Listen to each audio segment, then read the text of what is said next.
Good morning everyone, my name is Michelle. I hope you're doing well. Welcome to another video. It is Wednesday morning, the 14th of February, and this date marks the 7-year mark of when Abby and Libby were found.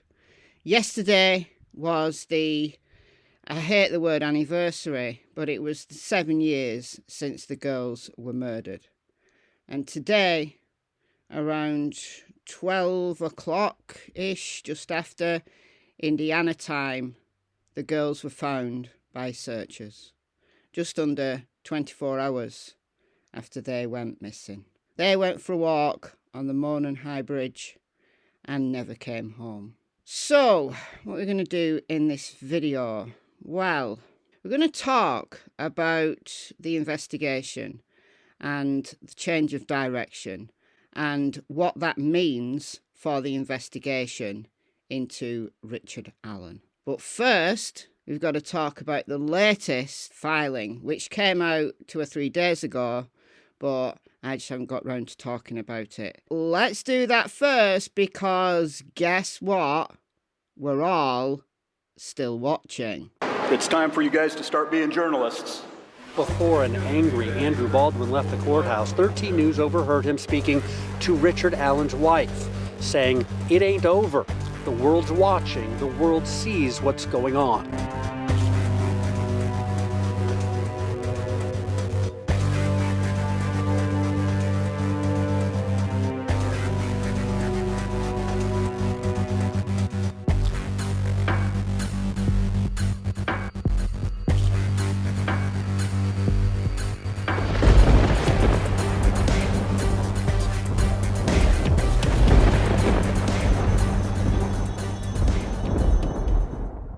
This filing is by David Hennessy because, if you remember, the lawyers have lawyers.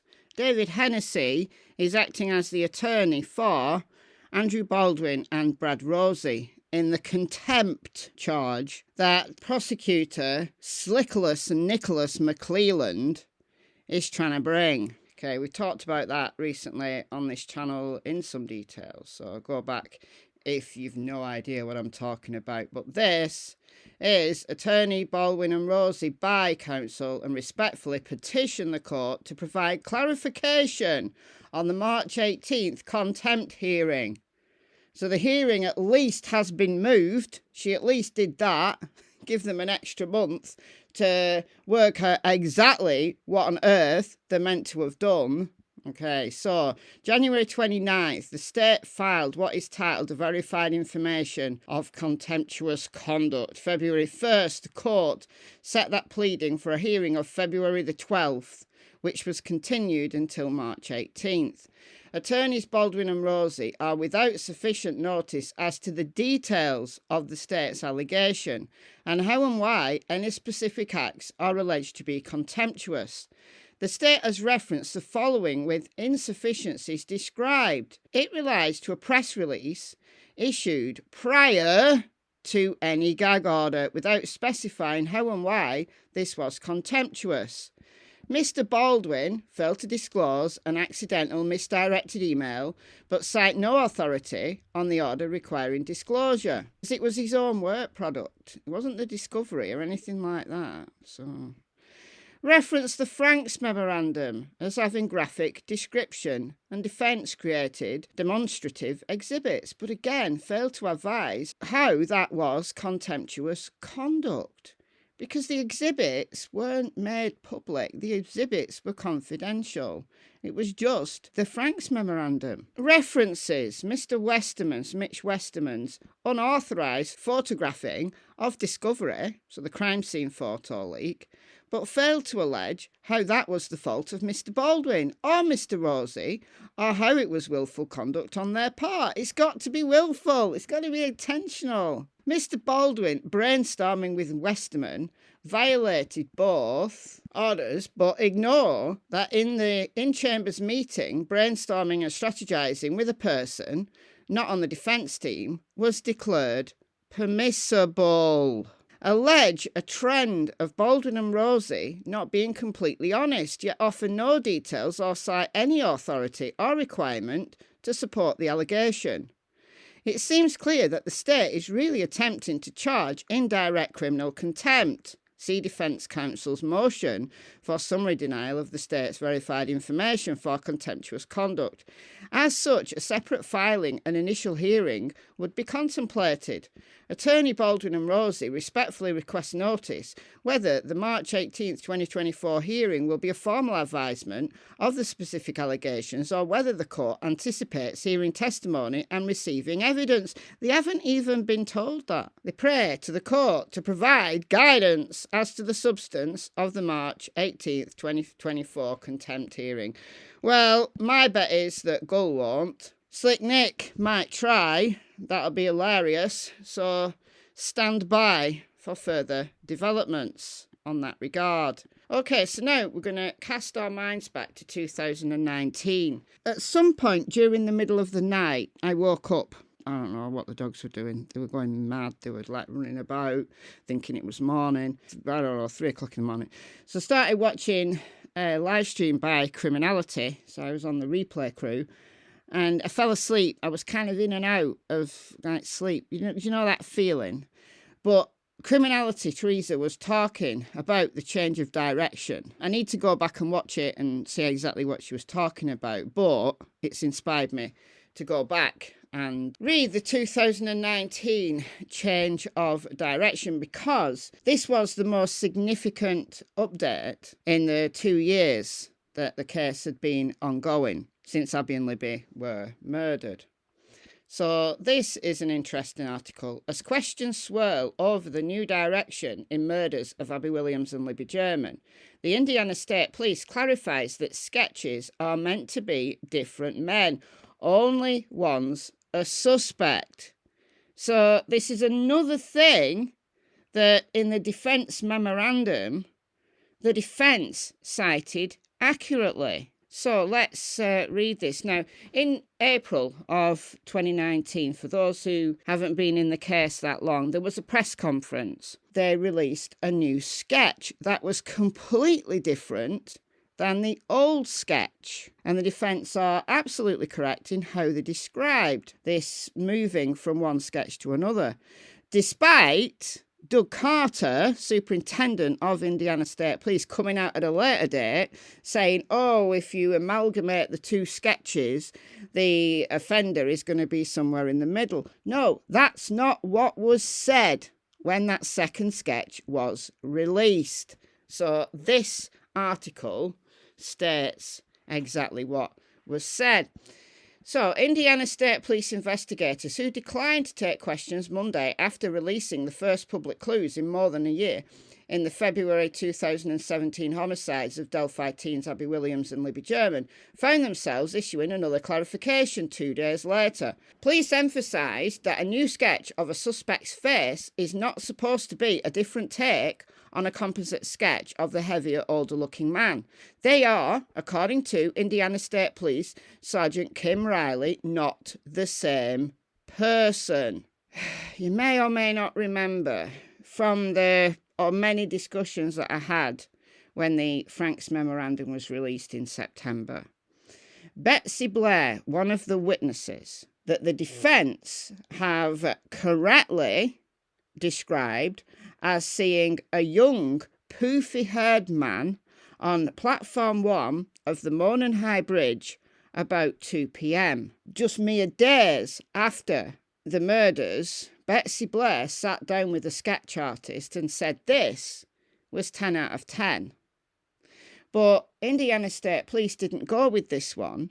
They went with the older sketch. It was kind of a composite. It was based on Sarah Carbo's description, but it was including other witnesses' descriptions in it as well, and probably Bridge Guy, because they had the video from Libby's phone. I think that's probably why they didn't release this one, because it was completely different. So here's the rub. Riley said on Wednesday that the original sketch, released in the summer of 2017, showed a man with a goatee and a driving cap, is not presently a person of interest in this investigation. According to an ISP release, the new sketch of a clean-shaven man is representative of the face of a person captured in the video on Liberty German's cell phone as he was walking on the high bridge. Does that look like Bridge Guy? Or does the older man look more like Bridge Guy? I think the older man looks more like Bridge Guy. This dude is clean-shaven and he's no hat on. Anyhow, few details have been released in the last 26 months, making Monday's announcement that investigators were taking a new turn in the case of national media interest and international media interest. I watched that press conference. It was at that point that I thought this case is never going to be solved. They have absolutely no idea. They have no leads. They've nothing. They've exhausted everything. They're going back to an old sketch and they've no idea. And I lost interest in the case for a long time. So that was the original sketch that they released in the summer of 2017, looking more, in my opinion, like Bridge Guy and arguably a tad more like Richard Allen than the young poofy-haired sketch. But it gets worse. But there's been confusion in Delphi and beyond about the differences between the two sketches and why investigators released a new one this week. The Indianapolis Star reported that the sketch artist in the case made the picture on February 17th, 2017, a few days after the girls' bodies were found. So based on Betsy Blair's description of the man on Monon High Bridge at 2 p.m, who in 2019 cops were saying was Bridge Guy.